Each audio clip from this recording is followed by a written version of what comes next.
All right, good morning. This is Jose Trujillo. I'm a fine art artist. I'm coming to you from my art studio. This is where we package our paintings. And I wanted to talk to you about something very interesting today. I thought it was interesting.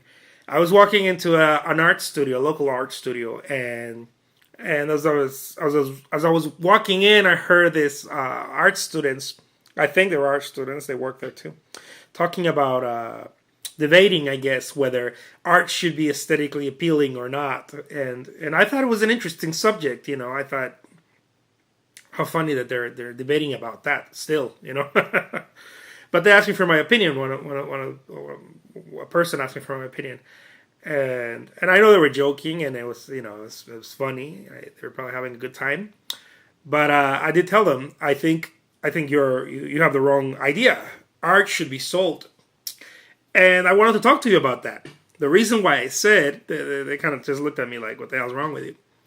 But the reason why I say this is because so many artists for such a long time continue, or for I don't know how many years and years. I don't know who implanted that bad seed of whether art should be aesthetically appealing or not, or whether art should be large or should be small or should be impactful or whatever. All this bumps in the road that artists put on themselves, and I've been thinking about that one for a while because it's something that the stuff I talk about are things that I'm not here trying to lecture anyone. These are things that I'm sharing with you guys because they've happened to me.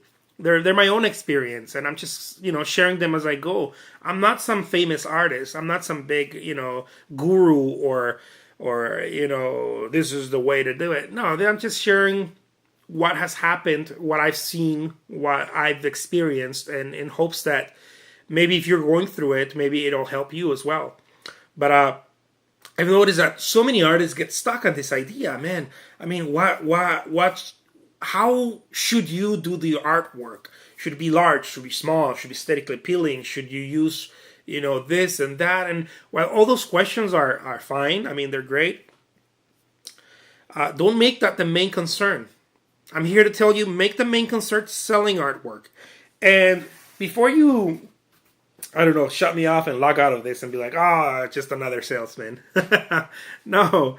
I don't know why artists, they frown on this. They're like, no, man, I'm not a seller. I'm an artist. No, if you are creating artwork, seriously creating artwork, not just as a hobby, not just as a weekend thing that you go and kind of like you do your little plein airs on the weekend, or you don't really plan on doing much with it, or you hope, but you don't really put in the effort. It's fine, it doesn't matter. But if you're doing it as a career, as a business, as a way of life, as something that you need to do, that it's something you need to do every day because it fulfills you. It's who you are. It's what you're meant to do. Then you got to take it seriously. And one way to really lose complete track of the picture is to not focus on selling.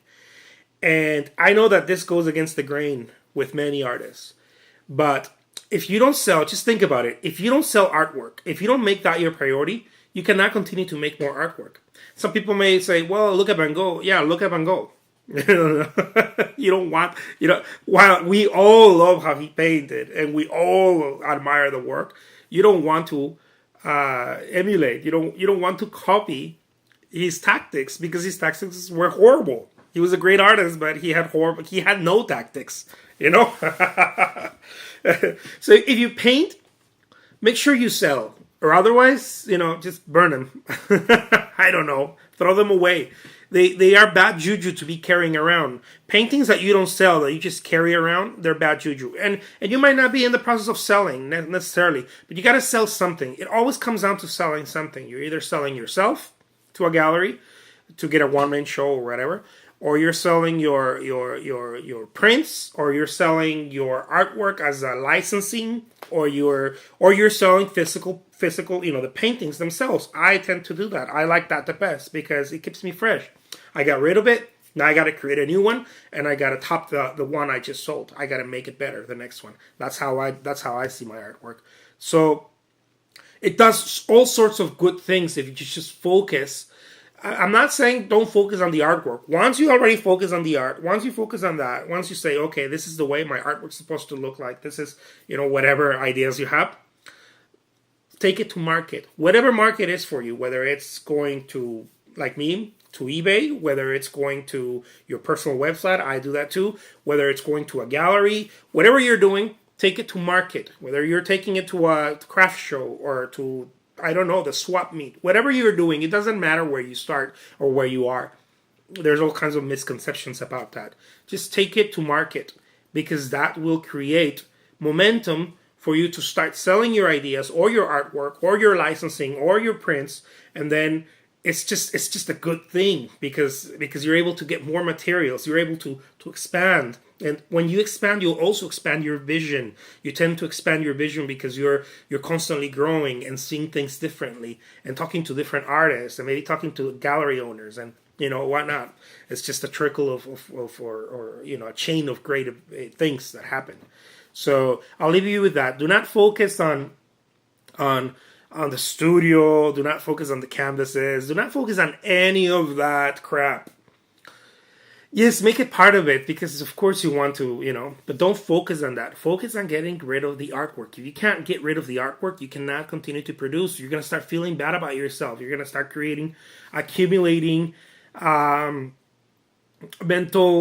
crap. You're going to start accumulating. I mean, I remember having all this, and other artists friends having all these paintings, 40, 50, 60, 100 paintings carrying around from studio to studio, from house to house, from apartment to apartment, and they were selling them, and it's almost like they're a reminder to us to some degree of failure.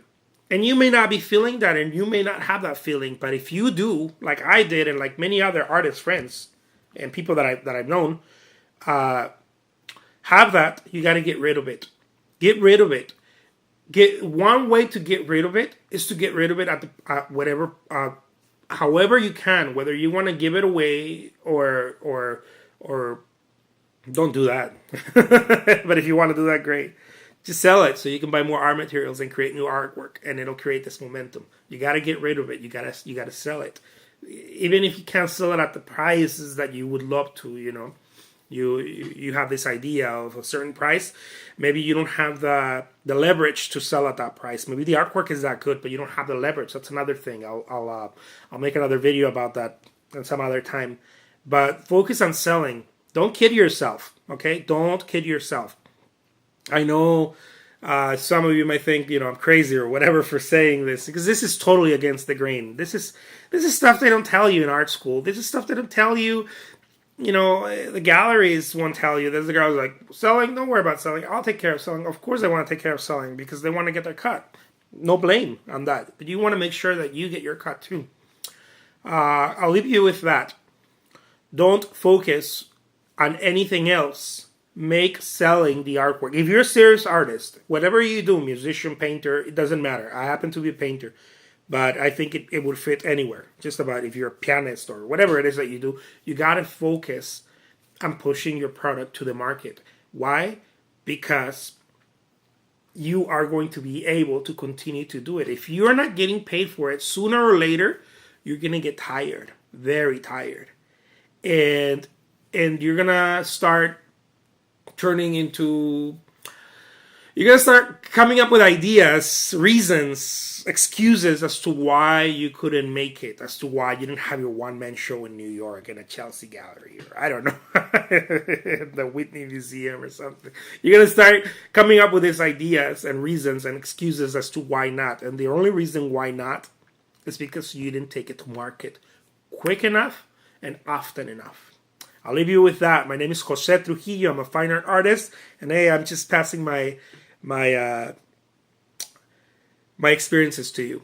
Okay? Thank you so much for watching.